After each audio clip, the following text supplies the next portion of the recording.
softball is softball. And yes, it's a big stage and it's exciting to be able to do this. But in the end, they're great ball players. They know how to play ball. We've had different girls come from our programs that have gone on to play Division I softball and college softball overall too. And so they've seen that. And I think that's a good thing. And the girls are the girls, they're little girls that love to play softball, whether you're, playing at Nebraska or you're playing for Central City Stampede.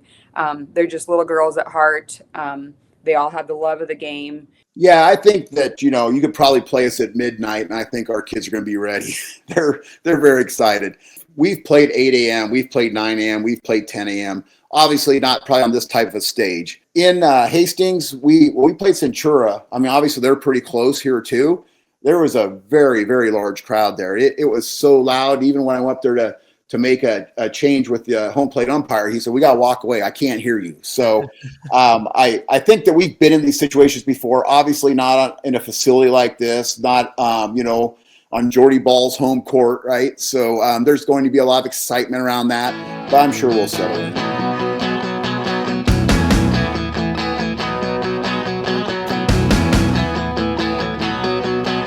Welcome back to another episode of Small Town Ball, presented by Hurrdat Sports and NED Preps. We are previewing the Class C state championship game for this Monday at Bowlin Stadium, and it's our first two-time appearance, Coach, as it's Neely Moser of Central City Softball. Congratulations, Coach, on a terrific run through the state tournament and now into the state championship. Thank you very much. We're excited. All right, Coach. So first and foremost, obviously, maybe not the way you wanted to start it. You got run ruled in that opening game, 15-6 against Kearney Catholic. What was the response like just immediately from your team? Because the state softball tournament in Nebraska is so unique because you have no time to wallow in pity. You have to turn it around very quickly. You are just right on right with that. And that's exactly what I said to him. You need to decide right now what your next steps are going to be. And we can either, roll over and, be upset about this, or we can, come in and attack the next day, which is what we did. We chatted a lot just about that, that wasn't the end of the world. Yes. You like to win that first one. That wasn't our plan, but that, as long as, we had, that opportunity that was still there, we were going to fight for it. And, that's what the girls did. And so you give up 15 runs in the first game, and you went out the rest of the way, beating Bishop Neumann twice to put yourself into the state championship. But you only give up 15 runs in the next 4 games. What was the biggest difference between that opening round matchup to where you ended up then punching your ticket? I think the girls settled in a little bit. Peyton settled into just kind of knowing what it takes to. It's a different kind of pitching when you're pitching at those higher levels. We've played all kinds of teams throughout the season, and it's a different mindset than it is with a team that maybe isn't as talented and things like that. So. I just think making that shift to where we needed to be for the state tournament, that was, that's where the shift happened for her after that Kearney Catholic game. We play a tough schedule, but it's October, and the kids are tired, and there's a lot going on at the state tournament. It didn't help any that we had to sit for a long time, with that rain delay and things like that. And so I just think, that was a little mentally taxing and things like that. But I think, when we finished that Kearney Catholic game, I told him, talked all season about, you got to learn from your losses. What'd you learn from this? What can you pull from this so that, we're ready to go for the next game? We talked with you last time, obviously, when that was just 10 games into what this season has become. But you talked about how last year's team had to fight through the injuries and the resiliency. Did you start to see that spark again from all of that scar tissue that you went through last season and injuries, things you couldn't control, to controlling the environment those last 4 games in last week's state tournament run? Yeah, honestly, yes, I did. I saw just a lot of grit. And we talked, I think, at the beginning of the season about, yes, our adversity all last year, but then also, in the middle of the season, we had 2 of our starters, go out with different injuries and things like that. And this team, the crazy thing about this team is they've played together ever since they were little girls. And so they are very, very close. And so they had to figure out kind of how to play without that, missing piece for a little bit. And it wasn't just about softball, but just mentally too. When we had a couple injuries, it really, these girls feel for each other. They're very, very close. And so when not just them missing those pieces, but also just feeling bad about a girl that can't participate and things like that. It's just hard. And so, they had to overcome that. And, that was a process through the season. Your batting picked up a little bit in those early stretch after the loss to Kearney Catholic this past week. But then against Bishop Neumann, I mean, that felt like a grudge match, and it was a close battle through and through. How did the team handle that type of pressure? Obviously, you get the wins, but when you're in a close game and pressure's on the line, you can do one of two things. You can fold or you can perform, and your team performed and stepped up, especially in those critical moments. Yeah. I just think again, just that experience of having that hard feeling. We talk about that, it's like you don't want to lose. You don't like that feeling. Just getting used to pushing through that feeling. And unfortunately, you got to have some adversity in order to do that. If you're winning all the time, you don't have that feeling. And so we've had that feeling. We don't like that feeling. And it helps you learn kind of how to push through. And again, at the state tournament, they all know that it's like, okay, this could be our last game too. And it's just, they said, let's leave it all on the field. We're gonna do everything that we can, and we're gonna do it together. And that's what they did. And this team has seemingly performed very well with their backs against the wall. It wasn't just this state tournament run. I have a feeling you've had this sort of experience throughout the year, especially with some of the tougher tests that you've faced throughout the season.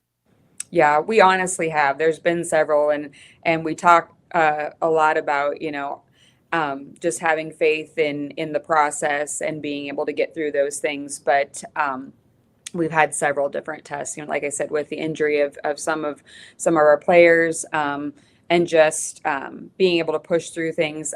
We had Peyton, was injured actually in the game in our district final, and she was able just to, she just got right up through some dirt on the ground and just like, boom, we're gonna go. So, we have tough girls, and we've had several kids that have had, bumps, bruises, bleeding, all of the things, and they are, they're just tough kids. But if you don't go through those things, you're not prepared for the end too, which is, where we're at right now. And talking about getting to this moment, I mean, yeah, the fight to get out of that first round and to keep battling back and to get to a state championship game. Color me shocked when I actually looked back and I saw that Central City had never been to the state championship game yet. Yeah. That has to be a whole new type of experience for your team, because it is motivating. You always say that in preseason. Contenders want to get to that moment, but you had ulterior motives all the way throughout just to say, hey, we've got to get to a point that we've never been to before. Right. Definitely. And that, that's, we've talked about that all season long too. Just, always the end result you want to be at the state tournament. And, they talked about not just being there, but, being successful, being able to play on Monday. That was the goal. And so there were some things that we talked about that we needed to do with that. Some adjustments, even in playing time and in use of our pitcher and all of those types of things. And so, there's just a lot of talk about, if you want to achieve something that we've never achieved before, you got to do things that you've never done before. And so, just, getting those girls ready for that. How do you get the team ready for, there's like the mental aspect of it too, but there's almost that physical response, right? When you come from the Hastings State Tournament and you go to where softball is at its biggest here in Nebraska in Bowlin Stadium, and it's where, the Huskers are going to be at it. It's where a lot of your team, I'm sure, have been to. Is that something that you talk to your team about already, or you have to prepare them for in, hey, this is a way different environment than what you have been playing in the past week to get to Bowlin?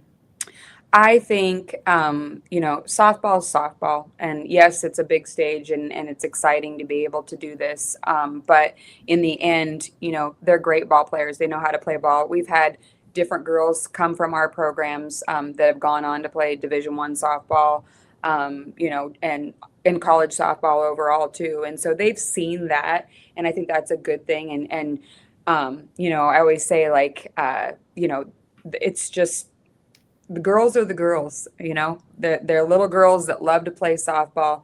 All of them are. It doesn't matter how good you are, whether you're, playing at Nebraska or, you're playing for Central City Stampede. They're just little girls at heart. They all have the love of the game. And, it's just, so, I just think focusing on those kinds of things. And is it one of those, I mean, you said the word focus a couple of times in there too. Is it as simple as just saying, it doesn't matter where we're playing. We could do this in the parking lot. We could play it at Bowlin. We could go anywhere, but your focus has to be on who you're playing, or is the focus somewhere else? The focus isn't even who you're playing, I think. I think it's just playing your game, like doing your thing. And that's what our focus has been kind of all season long too, is just, I really don't care who we're playing, nameless, faceless opponents, but we do our thing. We play Bison softball the way we play Bison softball. And, in the end, yes, we want to come up with a win, but if we, give our all and, play Bison softball, then there should be a good result at the end. Well, speaking of, playing who you're playing, it is Hastings St. Cecilia. They are the #1 overall seed. But when you look at how this team has performed against them in the past, especially this year, I mean, you've been able to get them. But is that something you knew going into those regular season matchups that, hey, this is a team we could be playing at the very last game of our season? Yeah, absolutely. But honestly, the top, 8 teams in Class C were very, they're all good. Every team, they're just great teams and everything. And so, I went into that state tournament and we did, just thinking like anything can happen, honestly. So there isn't anyone that, that we can't compete with. And so the girls are confident in that. And I'm sure, the other teams thought the same thing about us too. And, those top teams are all very, very similar in that. And just are good kids, good softball players. And so I think it'll be a good game. It's not a Grand Island school. It's not necessarily Aurora. It's not one of those like very local schools, but it's regionally close, right? It's a Hastings program and obviously in the same town that you have been playing in the past week. Is there any sort of, I don't even want to say rivalry, but is there maybe a sort of familiarity that comes with playing a team that's relatively close to where your program is? I would say no, not really. I mean, the softball world, we're just all so close and everything. And so, I don't think so. Not necessarily. Yeah, it's down the road a little bit, but our paths have crossed here and there. But I wouldn't say anything like a rivalry or anything like that. But all of the teams, again, like you say, Bishop Newman, St. Cecilia, Centura being there for the first time too. That it's just. I love seeing that, the neighboring teams are having success, and I know it says a lot about, the programs around here and everything. So, no different for us, just nameless, faceless opponents and, just focusing on doing our thing.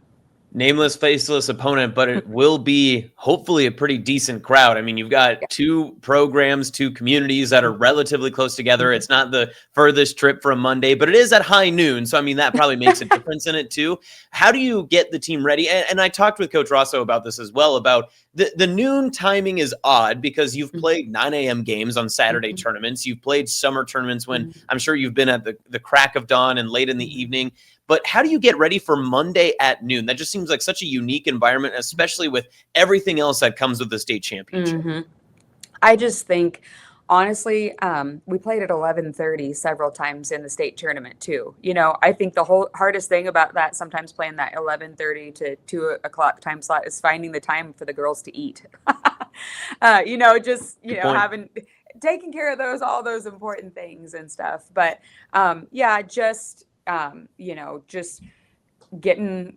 just staying with our basics is what I say, and the assistant coaches that I work with too, is like, we're not going to do anything different. We're going to do the same thing that we always do. We're going to bring our lunches in our lunch boxes. We're going to, probably eat on the bus on the way, just do the things that the girls like to do. They get their stereo on the bus. They'll listen to some music. We'll give them some breakfast before we go and stuff like that. But, I think just keeping things chill and just what they're used to doing, because this is a special team. This team is awesome, but they're also, I'm just going to say, very low maintenance in that they're just, true hard workers and love being together. The lunch pail mentality is actually a real mentality at Central City. That's what it sounds like. Yeah, it is. Yeah, it is. We honestly wanted to take the girls out to eat several times, throughout the term, but then we just kept playing and playing and playing. It was kind of funny. We had to run to Walmart and get some food, and we ate it at the picnic table. And, you just don't know what the schedule with softball, what's that's going to be like and stuff like that. But they're just so easygoing. I mean, we have a snack tote. They get excited about the snack tote. We'll bring that, it's we have that in the dugout. They're all happier when they can eat. So I love that, and very much appreciate your time, especially just getting ready for this matchup too. I guess the final question I have for you is just, what about you in this moment? I mean, as a coach and as a coaching staff, I think sometimes we forget that it's a new moment and environment for you. You're looked upon and asked to be, hey, you got to even keel everybody, get them ready for the moment, but it's new an environment for you as well. How do you have to balance being grateful for the moment and accepting kind of what's moving on and recognizing what the moment is, but then also preparing yourself and knowing that the team is looking upon you to get them ready for Monday's matchup? right. There isn't anything that I can do in these 2 days, to prepare for, what we're going to be prepared, having that experience, other than, just the little details and things like that. So it's what these girls have been working on all season. It's that's just the way it is. And so, as a coach, I just think, enjoying it, helping the girls to remember to enjoy the moment and, being there and everything. And just, it's not about the end result. We've talked about that all season long. It's about the process. It's about the moments of being together as a team, and all of the fun bus rides and the, the parents and, I'm also an elementary principal. We had a send off the other day, and, the elementary kids were lined up on the street. We went and did, high fives and things like that. The little girls who are, watching this team and saying, I want to do this someday. So, I think that's what we have different here in Central City is like these kids, they've been together since, they were 5 years old playing softball, and, all the way through. There's been, just a few additions and changes that have enhanced our team. But so just me focusing on that too. Our coaches have been with these kids all the way through as well, and just us enjoying that moment and helping the kids to enjoy it. That's what we're gonna do. Coach, appreciate your time here, spending some time with us to prepare and preview for this matchup. Best of luck on Monday. Safe travels, and looking forward to being able to see your team in action at Bowlin Stadium. It's gonna. I wish I could say under the lights. You'll be under the sun, unfortunately, but nonetheless, it's going to be a great atmosphere, and I'm really looking forward to seeing maybe the competing crowds, because Central City and Hastings are going to be, I think, fighting for some revenue space in those stands on Monday. Yeah. Yeah, we hope everybody can come out and just watch and just enjoy a good game of softball. All right, that was Coach Neely Moser once again here of Small Town Ball and of Central City Softball. They are playing Monday at noon for the Class C state title against Hastings St. Cecilia.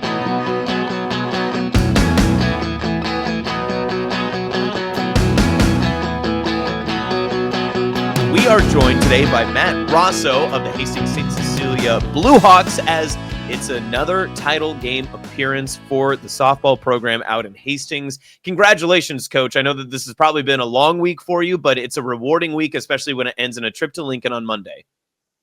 Yeah, that's for sure. It's the first thing that happened on day one of the tournament, obviously, was a 3-hour rain delay. So school was set up to get out, I believe, at 1:30.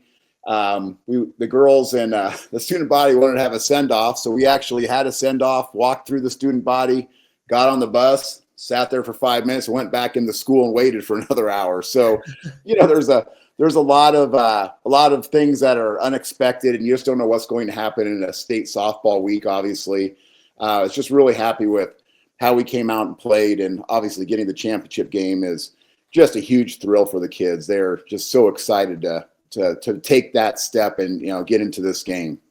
So I do want to start really from the beginning with your program, because luckily this is our first conversation we've been able to have. So I want to learn as much as we can about this team before we get into Monday's title game. But I mean, the story reading up on your team, you had a leadership change in March, and then you took over the program then later on.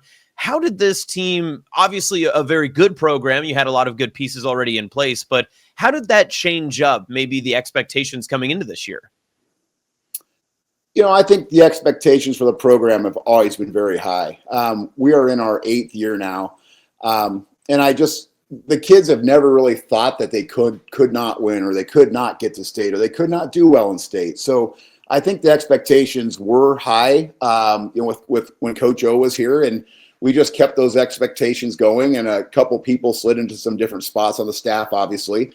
But, after that happened, we had individual meetings. I had individual meetings with everybody on the team, and all 16 kids. One of the last questions I ask is, what is your personal goal, and what is your team goal, and how does that goal feed into the team's goal? Every one of them said they want to do whatever possible to get the state championship game. So that was, at that point, I thought, okay, that's the goal. They told me that's the goal. So continued down that track, and here we are. And obviously, it was only just a few years ago that your team was into a state championship game, got a runner-up. I believe it was 2022. And as this season has kind of progressed, have you noticed that the expectations, or maybe not expectations is the right word, but was there a part of this season where you could tell, okay, no, the corner has been turned and they're motivated and ready to continue what they've talked about from that preseason and those early conversations? Yeah, I would say that happened fairly quick. Obviously we're hitting, all through the season, and, kids are working out on their own. Kids are playing summer ball. When they came in, I think that, overall we had lost 6 seniors from the previous year. We had 2 girls hit over 450 that we lost. We lost 24 home runs from our seniors. So I think a lot of the conversation was, confidence, and our younger kids having the confidence to step into their roles, understand the roles, and have confidence they could, do what was necessary in their roles. And, all the younger kids have really stepped up. I would point to probably the Grand Island Northwest game, which is how we kind of kick off our second week of the season here.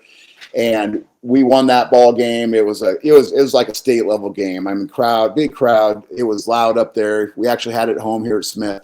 But we came back and won that game, and I just saw kind of the lights go on for our younger players. I know our seniors knew that we could win that game and knew that we could show well and have a great season. But after that game, I really saw the light go on with some of our younger players who were, taking over some of those spots. So I would probably say that's the turning point. It's a long season, but yet it's somehow one of the fastest when we get into Nebraska high school sports, just in terms of how quickly the softball season really runs through, because you've played maybe 2 full months of the softball season, but yet you're like over 30 games in. You just wrapped up a state tournament, a state championships on Monday. How has this team improved in short times when you've had chances to really get into practice and be able to work on some things that you felt the team needed to step up in?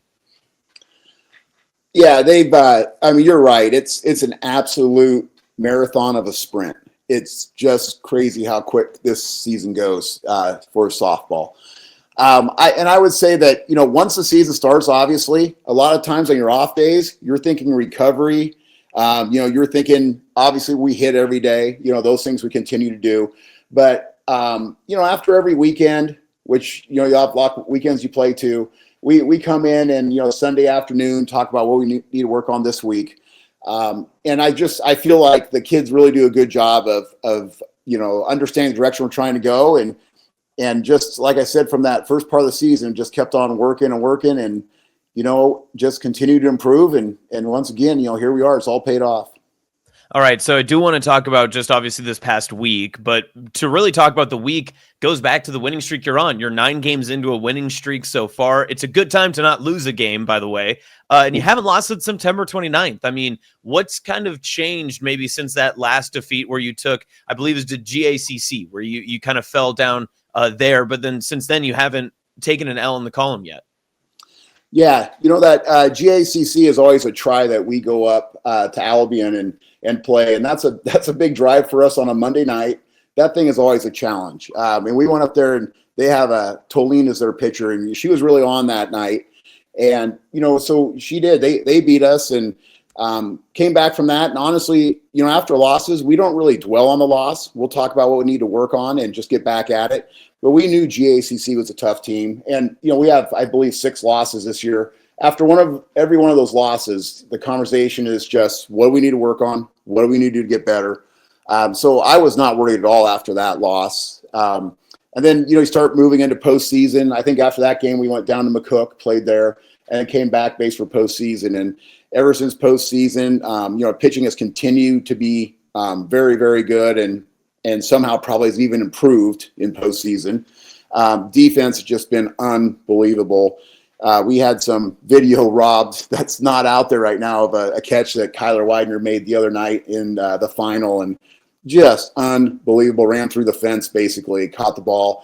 Third base, Maddie and Sid Head and all these kids just making plays. So, it's postseason and it's always one of those things. Who gets hot at the end? And I don't know as a coach how you make your team hot at the end. But I think this year we finally did that. And I know 4 years ago we made the finals. We felt like we were really hot. So I think that we don't dwell on the losses and we keep our heads up, keep the girls all go in the right direction, and here we are. So, Coach, I do want to ask you just about some of the tough challenges you've had on your schedule this season, because looking through and getting ready for our conversation, what a gauntlet you guys have put yourself through. And I know a lot of it is some of the local talent that you can play in your area, whether it's Grand Island Northwest or Kearney Catholic or, some of those either C or B programs. But you talked about a road trip to Albion on a Monday night. Your program's not afraid to put, whether it's a strenuous test of travel, a tough test of competition, on your schedule. And it even involves what's coming up on Monday with a matchup against Central City. And you played them already this season as well. You've played up to Class B competition too. What does it mean for your team to have already gone through some of these battles in preparation for the final game on Monday? Yeah, I think it just does nothing at all but help. When our kids see the name or hear the name that they're going to play on the other jersey, they don't flinch because they've been out there. I mean, I'm not saying the results were good, but we even played up into, at our Catholic tournament, we played a huge schedule there too. So I think that I just don't think that we even think about it as players. I mean, obviously the coach, I usually get pretty nervous about it, but the players, they just keep playing. They just really, I think it's because they always play that level. They don't flinch when they see it. So, I mean, you talk about the player confidence when it comes into this too, and the pitching and everything that kind of goes into it. What gets this team the most fired up when you're having that success? Is it something like Audrey, pitching just a complete game, having one of her stellar performances? Is it someone like Kyler making a play like that in the outfield? What is it that you notice kind of rallies this team in game moments? Probably both of those two things for sure. When Audrey's in the circle, there's a huge amount of confidence with our kids, and it's been that way for years. And I just think that they feel like when she's out there that we can do anything. And I would also say Emerson Kissinger this year is our number 2 pitcher, has stepped up and really done a great job with her role. She took some innings off of Audrey this year that in the past 2 years we weren't able to take off of Audrey. So I feel like Audrey's probably definitely more sharp this time of year she has been in the past. And a lot of that goes to Emerson Kissinger, who's had a really nice season too for us in the circle. I mean, how critical has it been that your pitching over the past month has really set the tone for all of your contests? I mean, you've played a lot of really good, talented teams like we've talked about, but it all starts there with the first pitch and then moving forward. Yeah, and I'd go back to the first 2 games of state. Our pitching coach kept going out in between innings. We'd come in and say, "Hey, girls, 2's not going to get it. We got to go get more. 3's not going to go get it. We got to get more." And at the end of the game, I told her, I said, well, I guess 2 was enough. I guess 3 was enough, So, but yeah, I think that for sure when that pitching and then the defense too, because Audrey is not a big strikeout pitcher. She has a lot of strikeouts, but she is not going to go out there and one of those kids that's going to strike out 12 to 15 a game. Honestly, in the state of Nebraska, there's very few kids like that. So you have got to have that defense behind them. And when we make a big play on defense, I see that just flip. When Kyler made her catch the other night, we came back in the dugout and the confidence exploded. From that point, that's when we made our run and put all the runs up. Was there a moment in this season when maybe it was a win or a loss or a practice or maybe even an in-game moment where you started to notice that this team kind of had that extra juice to make a run like this? Yeah, I would go back to that Grand Island Northwest game, and coming out of that, actually, we lost our game after that. I believe that was to Central City. Now I think back, and kind of bounced back from that Central City loss then, and I just think the way they respond after losses, and we've seen that in this program since I've been a part of it, which is 7 years. So it's not like I wasn't expecting that, but yeah, I just think the way we bounce back after losses is probably the thing I would point to. All right, Coach. I'm curious too, just because we've been talking about the pitching so much. I just wanted to look up what kind of happened last year in your state tournament run. I mean, you lost a game to DC West 11-2, and then dropped a contest to Ashland Greenwood 16-12. Those look like night and day differences comparative to what your team is doing in this year's state tournament run. Is it as simple as, hey, the pitching is just at a higher level, or was there something else that kind of went into dropping those scores and playing a lot closer of matchups these past few weeks? Yeah, I would, I go back to confidence in the postseason. And I do feel that we are sharper. I mean, somebody told me a few years ago that postseason, you rely on your seniors. And I feel like if you look at where we are, we have 4 seniors. We're strong up the middle. We have Mangers at catcher. We have Avery Kissinger at second base. We have Kyler in center field. And obviously we have Audrey in the circle. Those kids do not want to go out, and they are just playing at a higher level than I have ever seen them play, to be honest with you. Coach, you were in an article from the Hastings Tribune. You talked about one of the first lines from Will Reynolds that he wrote was that you're still pinching yourself from this whole moment. How surreal is this just for you on a personal note? Obviously, you've got so many different ties into this program, into this team. But, I mean, for you, first year leading the program, I mean, this has to feel like it is a pinch me moment, like you had said.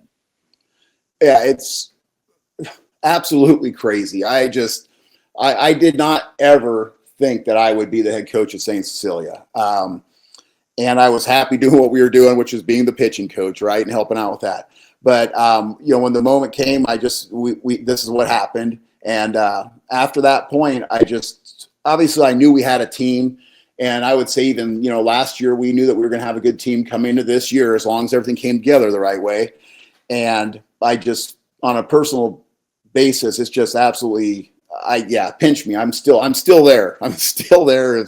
What exactly is, how did this exactly happen? How did I get here? And, it's the players. And the players have done it all. And I've just been really fortunate to be able to be their coach this year. So obviously there hasn't been too many moments for this team that maybe translates to what it was those few years ago when you had played to a runner-up finish. But what are their similarities between that team and this year's program? So I think, obviously we've talked about pitching. Both have strong pitchers. Audrey's part of that first team too. She was a freshman on the last time we made the championship game. And I mean, I would say probably overall, defense might be a little stronger on this team, but we had very solid defense on that team too.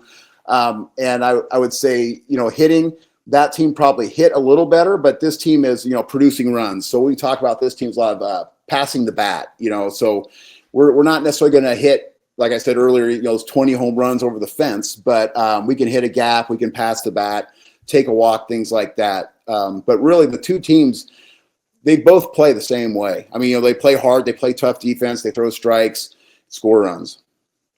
So you've seen Central City this season. I'm sure they're a team that has come across your radar many times. What do you see from them, and how have they changed since the last time you two met up?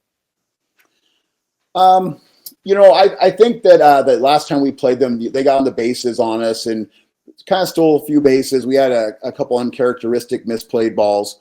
And I guess, they have a pitcher senior year, and she has really stepped up and had a great season. So I feel like, Central City is probably honestly one of the hottest teams in the state right now. And I just probably feel like that's a really good matchup. I mean, both teams know each other. So at some point, I don't know how much they're scouting us, but it's like we know each other really well. We usually play each other twice a year, sometimes 3 times a year. So, overall, I just feel like it's there's probably no secrets between the two teams, and we're just go out there, relax, and play as well as we can. It's a part of the schedule, and obviously there's nothing you can do to change it, but you are the noon game, and you get the biggest atmosphere that you've had. I mean, the crowds looked fantastic in Hastings, but in Lincoln, you never know really what to expect, especially with that championship game. How do you get your team prepared for whatever that environment may look like, especially for a very early day, considering maybe some of the other games that you've played, especially in those midweek? Yeah, I think that, you could probably play us at midnight, and I think our kids are going to be ready. They're very excited. So, we're taking today off, and then, tomorrow we'll head down afternoon after a short practice, and, you just get out there. And we've played 8 a.m., we've played 9 a.m., we've played 10 a.m. Obviously not probably on this type of a stage, but in Hastings, we played Centura. I mean, obviously they're pretty close here too. There was a very, very large crowd there. It was so loud. Even when I went up there to make a change with the home plate umpire, he said, "We got to walk away. I can't hear you." So I think that we've been in these situations before, obviously not in a facility like this, not, on Jordy Ball's home court, right? So there's going to be a lot of excitement around that, but I'm sure we'll settle in. Coach, just in that same, kind of venue, the Bowlin Stadium, Lincoln, it's kind of it's a place where softball is meant to be played, right? And I've always been a big proponent on having Hastings host that state tournament, but what are your thoughts on just kind of moving that state championship game like they did a couple of years ago to accommodate and be able to give this the biggest atmosphere that it can possibly be? Yeah, got to answer this carefully because I'm a Hastings resident. I know it's tougher for you, right? Because those championship games at Hastings I've known have been great for years, but there is part of it that you're like, okay, we can get on television, we can have that bigger atmosphere. There's layers to it, and it is a difficult conversation, especially for someone that is from the area. Yeah. So my thoughts are, I think Hastings does a great job. And when that change first happened, and I think there was talk of it off and on, and I guess I'm not going to get into if there was a vote or not, but whatever happened, when that happened, I was a little upset because I've been going up here for 20 years, and the people who run this thing are just the best of the best, and it's really been a great experience, to get through. And when we played in Hastings that last time we were lucky enough to be in this game, it was great experience for us. Now, that said, I did bring it up, and I said something to my daughter Audrey, and actually Chloe at the time was still playing. And, they both said, well, how come the boys get to play at these great places and we don't, right? Mm-hmm. So after she said that, I kind of rethought that a little bit. I thought, you know what, this format probably isn't too bad. And, now that we're loading up and going to Bowlin Stadium, it kind of doesn't seem quite as bad of a move maybe than I might have thought it was back then. And again, I hope that we get to keep the first rounds like we have. I think we have a perfect mix right now, to be honest with you. There's a lot of places in the state that might think they can do what Hastings does, but the volunteers and the amount of work that goes into it, I'm not sure if a lot of places could. Yeah, and listen, I'll make that same argument right there with you too. That I'm from the western side of the state. I've spent plenty of time in Hastings. I know what that complex looks like. It's a wonderful facility. And for anyone that's on the eastern side of the state that makes the argument, well, why are these Omaha teams and other of these city teams having to travel to Hastings for their state tournament? Don't make that argument until you actually go. Right? Yes. I think they need to go see it in Hastings, and then they can make their argument from there, because state baseball can do it their way and they can play all the games, at high school stadiums and Warner Park and everything. But softball is unique, and it's a community, and there's something so great about watching all those games either going on at the same time, the ability to warm up on the same fields. I mean, it's bar none one of the best experiences that you can have. And I think it actually does still bring you a great product. Oh, absolutely. Yeah, there's nothing like being up there. And I know you have been. You hear an explosion on field 2, and you go over, you're like, what the heck's going on here? Then you hear one on field 4, you're going back over there. Yeah, it is really a great experience up there. And, the words you use there, community, is absolutely right. I mean, we were sitting there getting ready for our game. Of course, we were probably 30 minutes behind or so, and we were watching Northwest finish up, and just watching all the conversations from people who see each other once a year or once every 3 or 4 years, these softball people meeting up and talking. It's pretty cool to see. So last question I have for you. Obviously, you've had somewhat of that hometown, home crowd experience and environment behind you for the past week. How much of Hastings and that town is going to be traveling out to Lincoln? What's your expectation for what kind of the Blue Hawks can see out in the stands at Bowlin Stadium? Well, I know that there have been several roasters and coolers that have been confiscated. So I know there's a tailgate going on that morning. And beyond that, I don't know too much, but I know there's no school. I know from the amount of text and congratulations that everybody's received on the coaching staff, I think we're gonna have a really good crowd up there. And I know Central City will too. It will be a lot of fun. All right. Great stuff, Coach. Appreciate it. Best of luck to you and your team. And again, congratulations, because making a state championship game is something also to be cherished. But I know your team is, obviously, from what we've talked about, expecting a little bit more there too. Yep. Thank you. All right, that's another episode of Small Town Ball here on NAB Preps and Hurrdat Sports. If you're looking for more, hurrdatsports.com, and across all our social channels, where we'll also have all state softball coverage on Monday. So make sure you're tuned in there, and we will see you again next time.